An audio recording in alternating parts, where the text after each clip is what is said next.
called me Rooster, and I was born over on the Wachasoa Plantation, the Bayfield area, and I got to working at Oliver Lodge, and here I is, still hanging in here. What year were you born? 1936. 1936. Yes, What's your birthday? 19th of February. I'm Theodore Russell here at Oliver Lodge in high school, and I was born in 1948.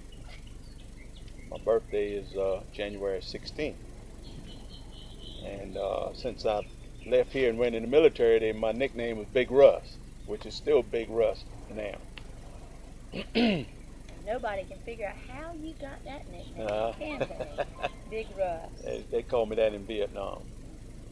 In the Army. You were in the Navy Army. and Marines. Crib, and I was born in Hemingway, South Carolina, February 21st, 1942. Lived in Georgetown, grew up in Georgetown, then moved to Murrells Inlet in 1960, and then to Myrtle Beach in 1968.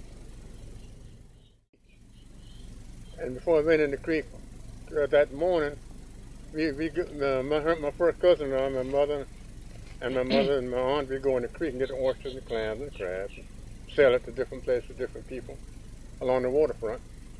So me and Herman Singleton, my first cousin, and we said, we're going to sell to Oliver Lodge today. Now, I knew about Oliver Lodge, but never saw it. My uncle used to work here at the Oliver Lodge, and I heard people speak of Oliver Lodge, but I never been there, you know. So I saw this big, old, long building. As we pull up, there's a dock out front. And I went around to the back, and I knocked on the door, and asked for the boss lady, or whoever was the boss at that time. Miss Tina came out, this heavy, well-built woman, about 7 feet tall. We stand in the yard barefooted. So Herman, Herman knew her name and everything. He said, Miss Tina, we come, Miss Oliver, we come to see if you want to buy some crabs and some clams. She said, oh, let me see what y'all got. She come down the steps, just as cheerful as ever, had an apron, and wiping her hand with a towel out of the kitchen. Then along came some of the ladies working with her, and they looked in the bucket and said, oh yeah, this is just what we need. How much you want for them? So I don't know. I didn't know money at that time, no whatever. About how old were you when you lost your dad? I was about 9. And, how'd your life change at 9 years old? It changed drastically because it was where I was one of the providers. Back then, I was saying I was going out in the creek and getting clams and oysters and stuff myself here at Oliver's. That was a big thing because that transformation from having to be the person that took charge at home, had to do all these things, and I made good money here when I was here. They were guaranteed money to carry. He only had one car, his car. It was a blue 52 Chevrolet, and he had painted it, or we had painted it blue with a paintbrush. Yeah.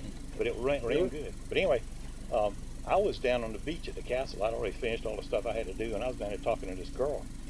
And I looked up, and there was this man standing there with a captain's hat on and sunglasses standing on the dunes. And I kind of thought for a second that I had seen him. I think I had been up here with Cleve to pick him up or something. And I thought it was Captain Oliver. And he walked a little closer to me, and he said, Ed, is that you? And I said, yes, sir. And he said, Cleve wants you. And he turned around and started walking. And I left the girl on the beach and followed him, got in his station wagon, came right here.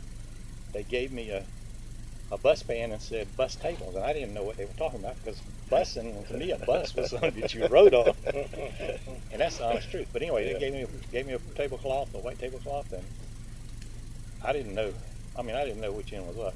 Right off the farm, stacking lumber all day. But it was pretty nice. The place is jammed full of people. Now y'all picture this. This is all sand out here. Right. That part's not there. It's all sand, and there are people. The restaurant's full. The porch is full. They're standing in a line down here going out that way somewhere. Now that part out there wasn't there. Yeah. There was a reed place, which you remember when they filled it in. Yeah, I remember the building. The cars are all out here. And I'm in there with a bus van. And they said, just pick up the dishes and put it in the bus van. Take everything off, take the tablecloth off, roll it up, put it on top of the bus van, put a tablecloth on, set everything in the middle, flowers in the middle and everything around it. Take it to the train board. I didn't know what the train board was, but it was easy to find because there was like 6 guys there washing dishes. No dishwasher, which I didn't know. Yeah. We didn't know what a dishwasher was back then. This is July the 15th, 1960.